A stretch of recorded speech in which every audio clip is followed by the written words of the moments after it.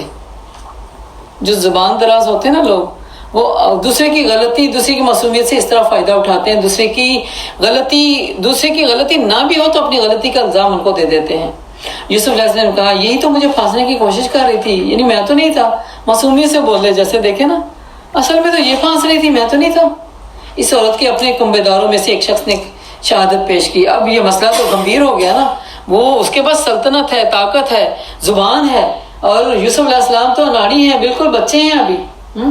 اب انہوں نے اپنی صفائی تو پیش کی، لیکن اس صفائی میں کون مان جانے، یہاں تک کہ کہا جاتا ہے، روایت میں آتا ہے کہ جو اس گھر کی کنیز تھی نا، اس کی گود میں جو بچہ تھا وہ اس کو بھی بولنے کی طاقت دی تھی اللہ تعالیٰ نے، کہ اس نے کہا کہ اب یہ فیصلہ اس طرح ہو سکتا ہے کہ اگر دیکھا جائے یوسف علیہ السلام کی قمیض آگے سے پھٹی ہے تو یہ عورت سچی ہے، یہ جھوٹا ہے، لیکن اگر قمیض ان کی پیچھے سے پھٹی ہے تو یہ عورت جھوٹی ہے اور یہ سچا ہے۔ اور جب دیکھا تو قمیض تو پیچھے سے پھٹی ہوئی تھی، پیچھے سے کھینچی تھی نا اس نے جب یوسف علیہ السلام آگے بھاگ رہے تھے۔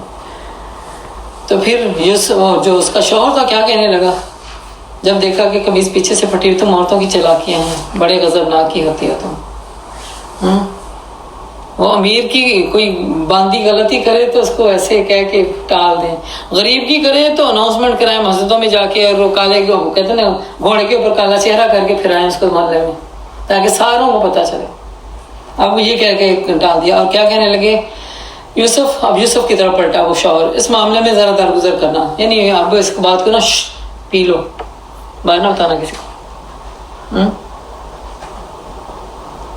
بڑے لوگوں کا یہی عادت، یہی وتیرہ، یہی ایٹیچیوڈ ہوتا ہے، اپنی غلطی پہ پردہ پانے کے لیے دوسرے کمزوروں کو کہتے ہیں شش، باہر نہ بتانا۔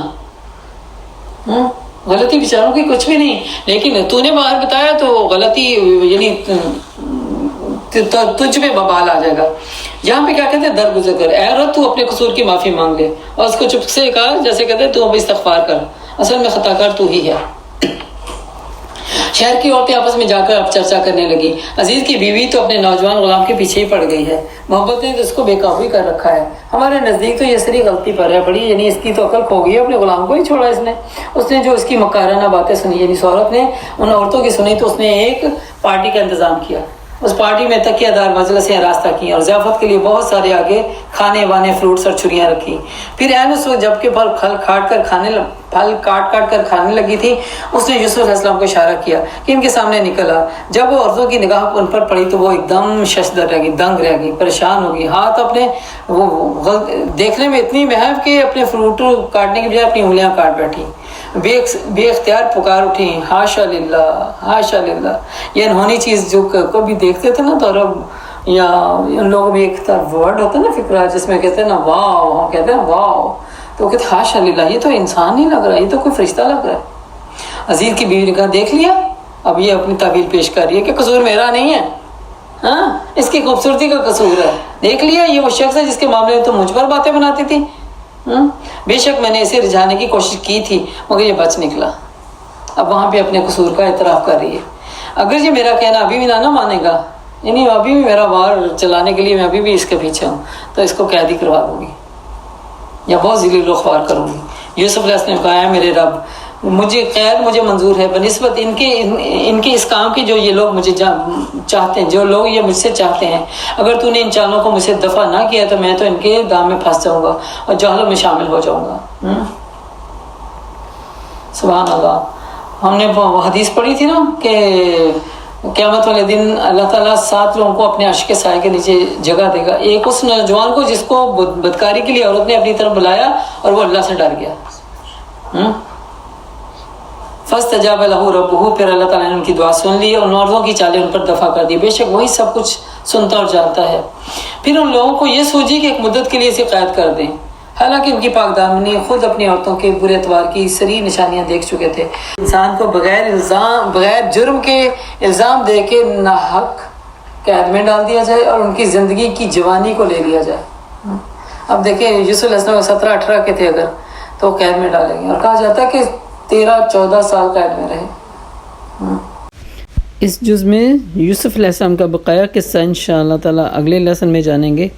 اس قصے میں ہمارے لیے بہت سارے خوبصورت لیسنز ہیں، اس لیے اگلے لیسن کو واچ کرنا مت بھولیے گا، اور ساتھ ہی ریمائنڈر دیتی ہوں کہ جو لوگ نئے ہیں وہ سبسکرائب ضرور کر لیں، اور جو پرانے ہیں اور بھولے ہوئے ہیں ابھی تک سبسکرائب کرنا تو ان سے ریکویسٹ ہے کہ وہ سبسکرائب کر کے آگے بڑھیں، اس سے آپ بھی ثواب جاریہ کے کاموں میں برابر کے شریک کار ہو جائیں گے انشاءاللہ تعالی۔ وآخر دعوانا ان الحمد للہ رب العالمین، سبحانک اللہم وبحمدک، نشہد ان لا الہ الا انت، نستغفرک ونتوب الیک۔ اس دعا کے ساتھ کہ الہی ہمیں بھی چنے ہوئے بندوں میں شامل فرما، جو چنے ہوئے بندوں کے اندر خواص ہوتے ہیں اللہ پاک وہ ہمیں بھی عطا فرما۔ سب سے بڑی جو خوبی ان کے اندر ہوتی ہے وہ مخلص اخلاص کی خوبی ہوتی ہے، اللہ اس سے ہمیں مالا مال فرما دے، ہماری اولادوں کو بھی اس خوبی سے نواز دے، قیامت تک ہماری نسلوں کی بلکہ امت محمد صلی اللہ علیہ وسلم کی تو حفاظت فرما، برائیوں کے شر سے محفوظ فرما، نیکیاں اور بھلائیاں کرنے کی توفیق عطا فرما، اور ایسے کاموں کی توفیق دے دے جن سے تو راضی ہوتا ہے۔ یا اللہ ہمیں جب تک تو زندہ رکھ، اسلام پہ زندہ رکھ، جب موت آئے تو ایمان کی حالت میں موت آئے۔ اللہم ارزقنی شہادتا فی سبیلک واجعل الموت فی بلد رسولک، الہی آمین ثم آمین۔ ربنا تقبل منا انک انت السمیع العلیم وتب علینا انک انت التواب الرحیم۔ السلام علیکم ورحمۃ اللہ وبرکاتہ۔